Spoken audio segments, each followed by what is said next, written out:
Bienvenido.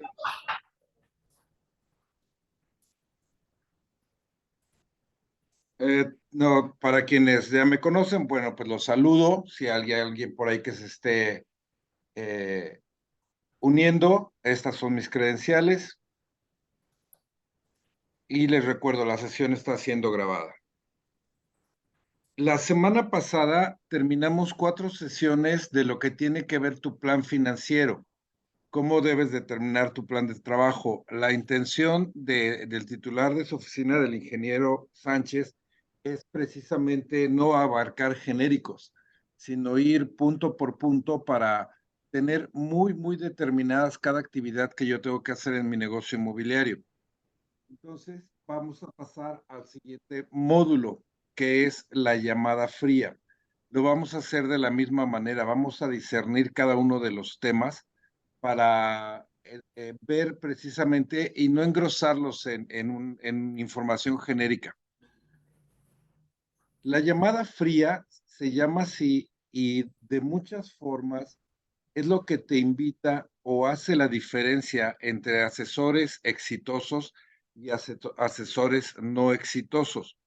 Hay muchas ventajas que ustedes tienen al ser parte de una inmobiliaria, pero eso merma con el mismo esfuerzo, puede estar mermando sus ingresos, porque estás compartiendo comisiones invariablemente, dado que tú no tienes propiedades personales propias o de la inmobiliaria, pero que tú hayas atraído. Eso te garantizaría el pago por el lado de la obtención en comisiones.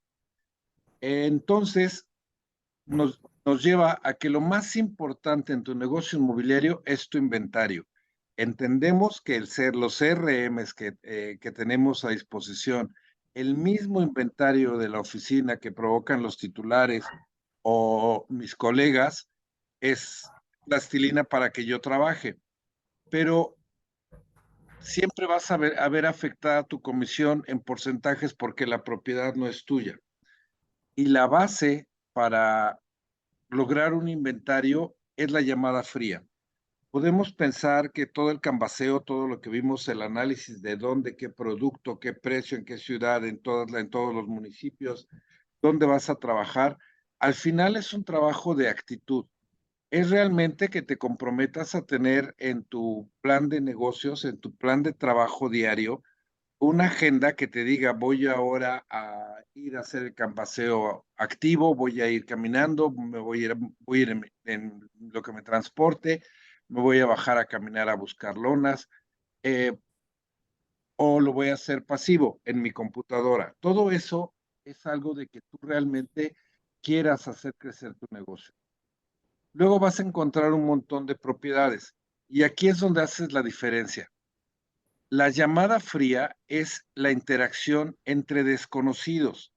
Eso es lo que la complica o la hace compleja. La percepción que tenemos de lo que piensa la otra persona de mí sin antes haberlo escuchado. Yo precalifico un fracaso, me va a colgar, se va a molestar, ya tendría inmobiliaria. Les aseguro que no es así y hoy vamos a trabajar con esta parte. Hoy vamos a hablar de la llamada fría, cuáles son los objetivos del asesor y de qué manera debo estar listo para hacer esta llamada. ¿Algún comentario, pregunta u observación en cuanto a la llamada fría? No, Sergio, muchas gracias. Continuamos. Y el objetivo es ese, borrar todos los estigmas que tienes en cuanto que tengas conciencia y tus objetivos claros. Alguna vez hablamos de los 4 acuerdos, pero es muy importante que los tengas presente, sobre todo en la parte de la llamada fría. El primero de los acuerdos toltecas nos dice que honremos nuestra palabra y la pregunta siempre es directa, ¿no? ¿Somos capaces de cumplir todo lo que prometemos? Invariablemente las personas en la respuesta tienen la razón de sí poder, porque todos te dicen, no es posible porque hay cosas que no dependen de mí. Pues esa es la respuesta para honrar tus palabras. No prometas nada que no dependa de ti. Absolutamente nada. Tiempos de venta es imposible. Es más, abres el expediente en la notaría y el cliente te va a decir, ¿en cuánto tiempo estamos firmando? Unos 15 días. No puedes prometer algo así. Hay un montón de instancias. Ni siquiera el notario puede hacer un compromiso de la fecha de firma. Hay entidades que intervienen y pues dependemos de sus tiempos, de las coincidencias de los tiempos, del evaluador, para que esto pueda suceder. Pero hay cosas que yo prometo y debo de tomarlo como un compromiso. Yo le marco ya a las 4 y le comento qué dijo el propietario. Yo te envío el correo con la información hoy por la tarde. Te mando un WhatsApp con la descripción, te mando el folleto vía WhatsApp. Todas esas cosas deben ser compromisos ineludibles y debo de cumplirlos cabalmente tal cual lo pacte con mi contraparte. De esta manera, él va a saber que tiene enfrente de sí a una persona de confianza. Tengamos por entendido, primero que nada, que a diferencia de lo que muchas personas creen, la confianza no se gana. La confianza siempre está. Lo que le pasa a la confianza es que se pierde. Y las personas, consciente o inconscientemente, te empiezan a etiquetar de alguien que no cumple, de un mentiroso, de un informal o de alguien muy cabal, muy puntual, muy formal. Y todo es por aquello que va aconteciendo contra lo que tú le dices que espere y lo que él recibe. Entonces, no se trata de ganar la confianza ni de fincarla, se trata de no perderla y la manera en la que quieres que te etiqueten. Por muy buen servicio que des, por mucho que hagas tú, si fallas a cosas tan simples como que te marco y no te marco ya y discúlpame, inconscientemente esta persona empieza a calificarte bajo esos rubros. La parte de no suponer es un tema de tener claridad en todo lo que va a acontecer. Cuando las operaciones se caen en la notaría, nunca es culpa del notario. De cada 10 operaciones que se caen, 8 son por un tema jurídico. Y esto claramente es porque el propietario suponía que la casa era suya, suponía que estaba todo pagado, suponía que al haber liquidado la casa no tenía que haber hecho un proceso de una carta finiquito de la institución que le dio el crédito. Eso le puede pasar al propietario porque pues no tiene experiencia en la venta de casas, puede ser la primera que venda en muchísimos de los casos, pero tú no te puedes permitir suponer esas cosas. Tienes que preguntar todo, absolutamente todo. Eso ya la propiedad, cómo la compraste, cuándo la compraste, con quién, ya tienes la carta de liquidación, quién va a recibir los recursos, todo, absolutamente todo. Suponernos no nos va a evitar llevar el proceso porque creemos que todo va bien, pero al momento de concretar se vienen las cosas para atrás. Y cuando tenemos créditos o los compradores vienen con créditos pactados contra tiempo, se nos puede caer la operación. Entonces, no supongan. E importantísimo, sobre todo en el tema de la llamada fría. Cuando las personas te contestan y les preguntas si la casa sigue en venta, automáticamente ellos perciben que resolvieron su problema. Recuerden que las personas venden sus casas por una necesidad. Nadie se desquita con su casa. La necesidad puede ser para arriba o para abajo. Puede ser que necesiten dinero para liquidar algo y salir de algún problema, o que necesiten vender la casa para comprar una mejor. Sea cual sea, el factor es tiempo. Cuando trabajemos con los compradores y con la presentación, vamos a saber cómo trabajar esta parte de su necesidad.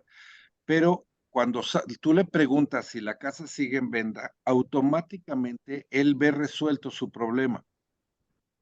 Cuando tú le haces saber que eres un asesor inmobiliario, automáticamente se puede sentir desengañado. Tú no le mentiste, pero él en su percepción se siente desengañado. Y es aquí donde viene que te puede decir, no quiero tratos con inmobiliarios. No, no, no, de verdad nada más quitan el tiempo. No te está diciendo a ti que tú le estás quitando el tiempo. No te está diciendo a ti nada. Está generalizando. De ninguna manera te lo tomes personal, no empieces a defenderte. No, no es cierto, ¿cómo me dices a mí eso? Mira mi trabajo, yo respeto el tuyo. No, no te enganches. Simplemente no te lo tomes personal. ¿Tiene alguna experiencia con inmobiliarias? Sí, la trajo fulano de tal y 6 meses nunca volví a saber de ellos hasta que querían que les firmara otro contrato. Y bueno, vamos a ver cómo trabajamos con esa información. Lo que quiero que tengamos muy claro es que cualquier descripción de nuestra profesión que recibamos en contrario a lo que en realidad es, nunca te lo tomes personal. Y haz siempre lo mejor. En esta parte se genera un ímpetu de servicio, de servicio de calidad, de querer darles a los clientes lo mejor. Pero aquí es donde tienes tú que tener muy claro que no debes suponer qué es lo mejor para él. Va a haber clientes que te van a preguntar muy directo, ¿cuánto cobras y en cuánto tiempo la vendes? Y el asesor promedio empieza a dar una explicación. Bueno, mis honorarios van del 6 mire, la venta de la casa pues implica la promoción y empiezan a titubear y bla, bla, bla.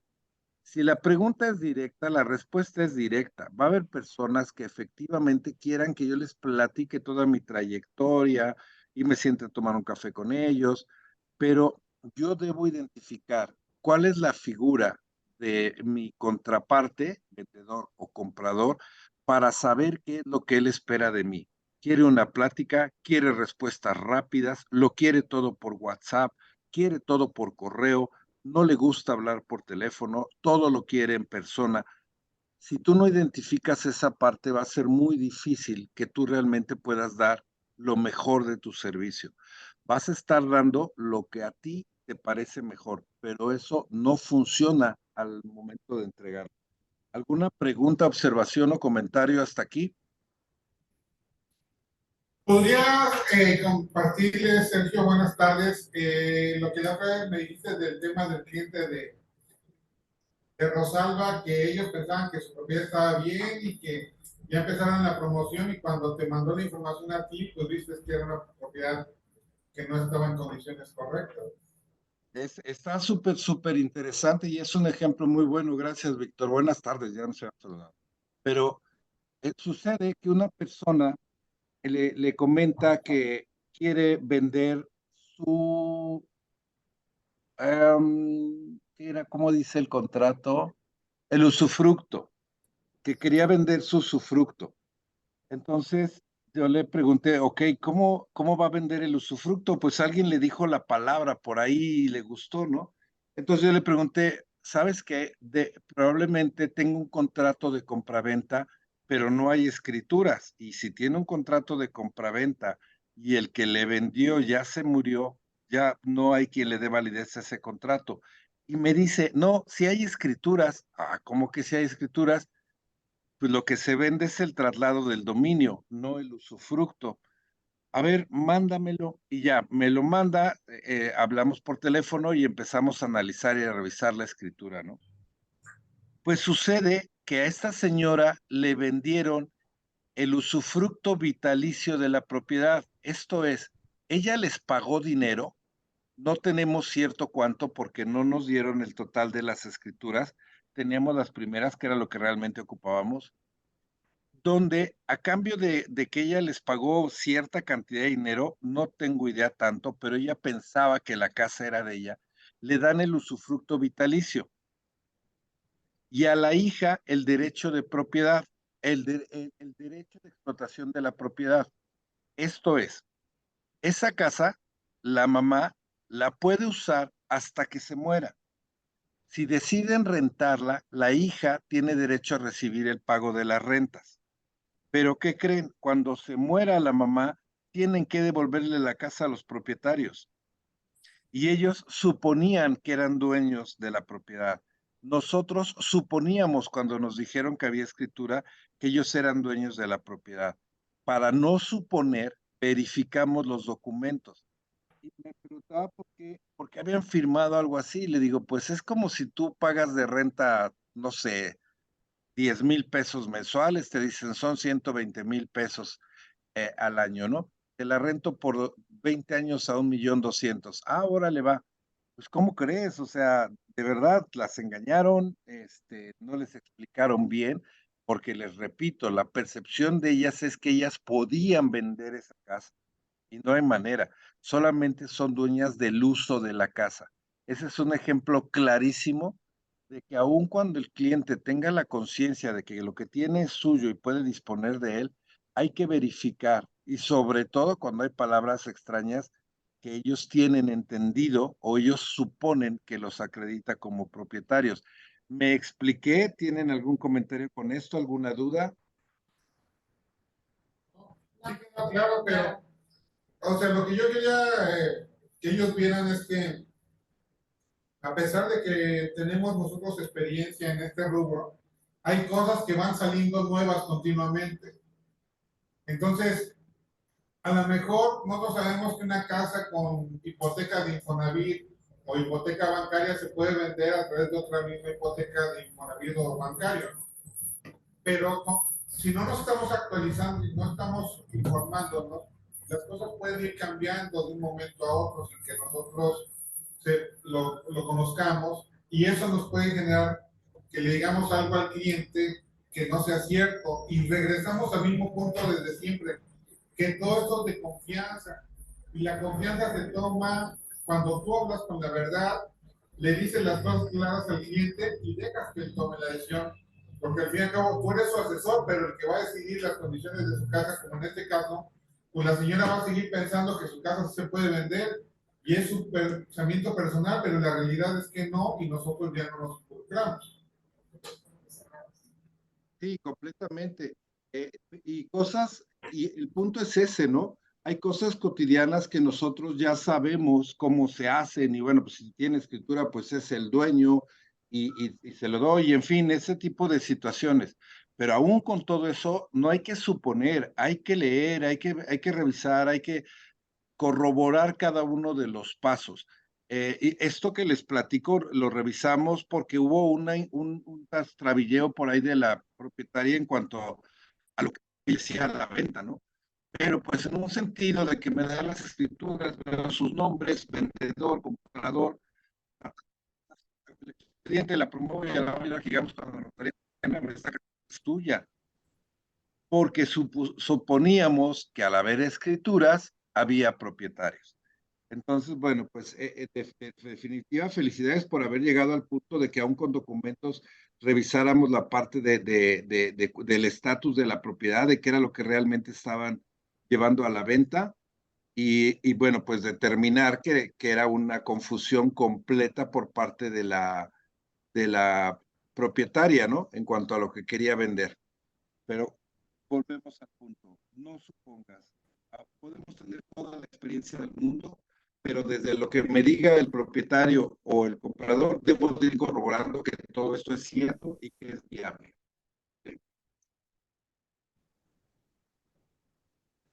A estos 4 acuerdos, yo le sumaría que tienes que aprender a decir que no.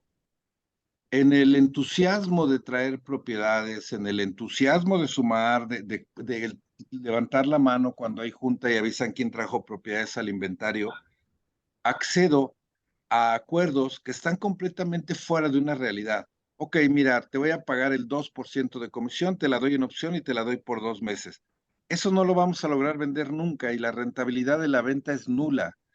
Hay políticas en la oficina que hay que seguir y bajo esa función debo saber decirle que no al cliente. Esto no es una negativa de trabajo, es un respeto a mi trabajo, al plan de financiero que yo tengo. Y si la casa no está lista, si hay que hacer pagos, si hay que arreglar papeles, si no hay un contrato, hay que aprender a decir que no.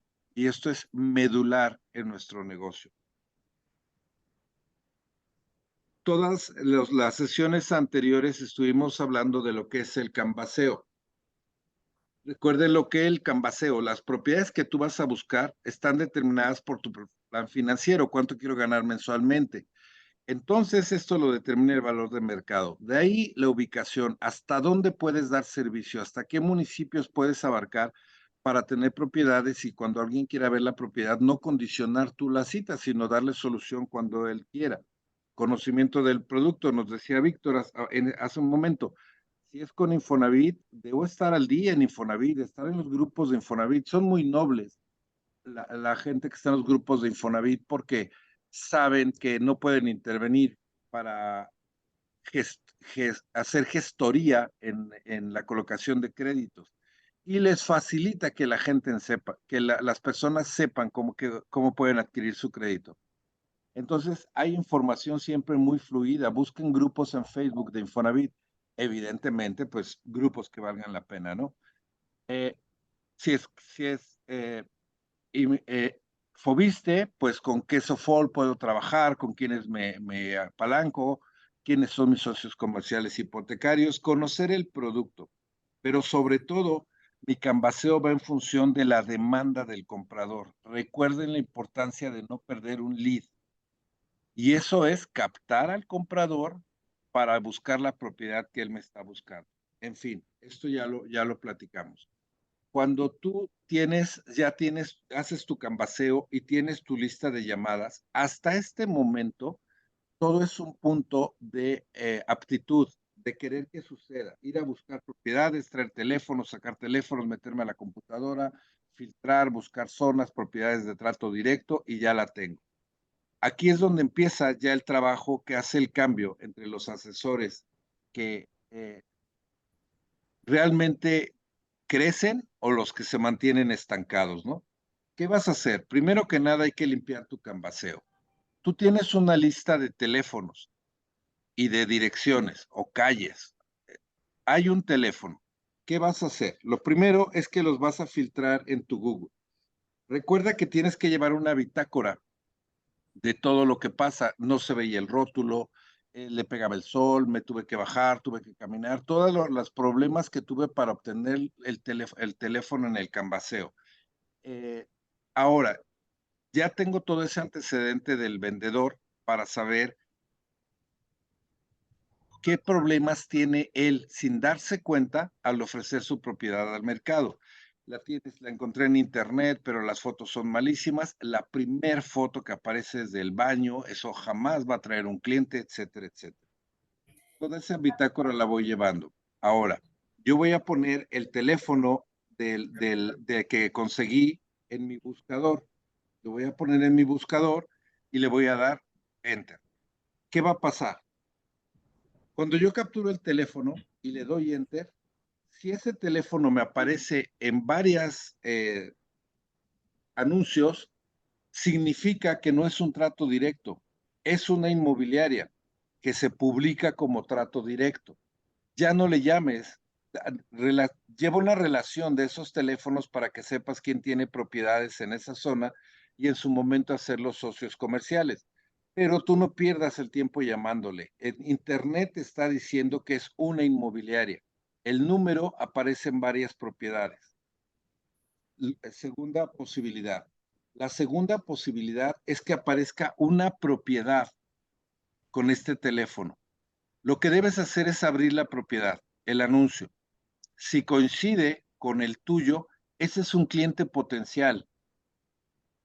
Tienes que hacer contacto con él inmediatamente porque él tiene conciencia de que para vender su casa la tiene que tener en internet. Pero ¿qué crees? Solamente está pagando un anuncio. ¿Cuáles son tus fortalezas aquí? Él ya sabe cuánto cuesta un anuncio. Él ya sabe lo complejo que es redactar la descripción de una casa, tomar las fotos, subir las fotos y estar pendiente de todas las llamadas que generan paja, basura, asesores curiosos, todo eso lo tiene que atender él. Tú le vas a ofrecer esto multiplicado por el número de portales que tienes en todos los CRMs. Tú le vas a ofrecer esto en tus redes, pero no es que yo lo ponga en mis redes porque soy un influencer. Si yo lo pongo en mis redes, yo pertenezco a 100 grupos inmobiliarios. Calcula que cada grupo tiene 500 personas, cuando que todos tienen arriba de 1000, ¿no?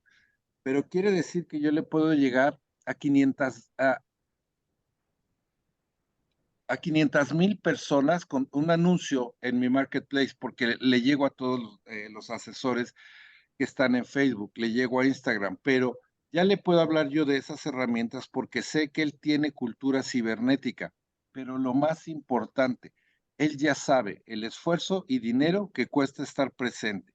Y yo se lo voy a ofrecer multiplicado por mucho lo que él está haciendo. Entonces, son números que hay que atacar de manera inmediata. Y la tercera opción es que no te va a aparecer nada.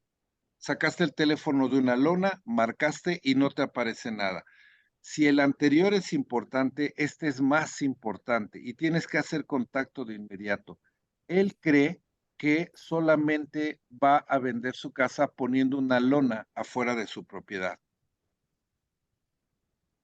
Les pregunto, ¿cuánto tiempo de vida tiene una lona? Creo que ya lo habíamos platicado, pero no importa. ¿Recuerdan cuánto tiempo de vida tiene una lona? 30 días, sí, sí, doctor. 30 días. 30 días. En 30 días las personas que puedan ver esa lona ya la vieron. Los curiosos, los asesores, los interesados ya vieron esa lona. Si en 30 días no llegó el comprador, no va a llegar. Lo que van a seguir llegando son inmobiliarias como yo. Entonces, debo hacer contacto con él para hacerle saber que la promoción que él tiene para la venta de su casa ya caducó, pero la razón que tiene para vender su casa, la cualquiera que sea, sigue vigente. Entonces ya no está promoviendo la casa y hay que estar en redes, hay que estar en internet, hay que estar en los sitios, en los portales inmobiliarios. Y es ahí donde aparece tu número, tu muro de valor. Entonces, cuando tú haces este filtro, identificas cuáles son los teléfonos a los que hay que marcar de manera urgente, cuáles son los que van a quedar como socios comerciales y te vas a evitar frustraciones al estar hablando por teléfono y que te sigan contestando inmobiliarias. Mi consejo es que hagas esta actividad antes de generar las llamadas. Nos vamos a la parte de la llamada fría. Igual que llevaste una bitácora de incidencias con la lona, vas a llevar una bitácora de incidencias con lo que encontraste. Si está en algún portal, si no está, si está en un portal, qué tal está la redacción, qué tal están las fotos. Quien redactó ese anuncio no está familiarizado con la norma 247 y puede estar faltando a condiciones de promesa o descripción del producto, y eso le puede generar una sanción al propietario. No descartes verificar con qué, si puso maravillosa y única propiedad en la zona. Eso es completamente falso y atenta contra la información que se le da al consumidor, y la Profeco lo puede sancionar. Entonces, tienes que tener un resumen de todo lo que él está haciendo mal para explicarle por qué no ha vendido su casa y de qué manera yo voy a hacer un factor de cambio para poder vender su casa. Recuerden que al final él necesita vender su casa. Vamos a hacer las llamadas frías. La llamada fría no es un momento, ¿eh? No es tu tiempo libre. No, no va a funcionar si no tienes todos tus sentidos puestos en la llamada. La llamada fría es una actividad que se tiene que agendar, que tengo que ejecutar. Tengo la oficina. Puedo ir a la oficina a hacer mis llamadas frías. El tema es que no mientras esperas a un cliente te pongas a hacer llamadas y te pongas a hacer la llamada fría. Tu cerebro está en dos partes. Puede ser multifuncional, lo entiendo, pero la llamada fría es la parte medular de nuestro negocio. Por lo tanto, requiere una actividad exclusiva en tiempo y espacio para hacérsela.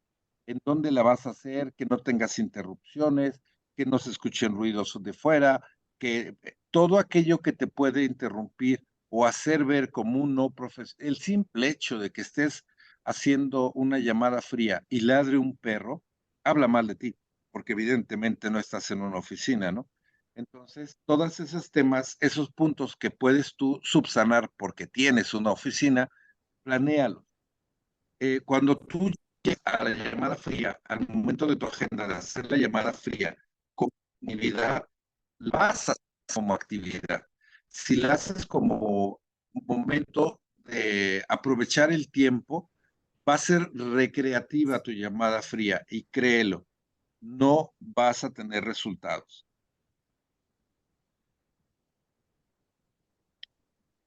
Muchos asesores piden guiones para la llamada fría. ¿Y qué le digo? ¿Y qué me dice? ¿Y qué le pregunto? Y cuando me diga esto, existe una cronología de llamada fría, pero es más un tema de no abandonar la llamada.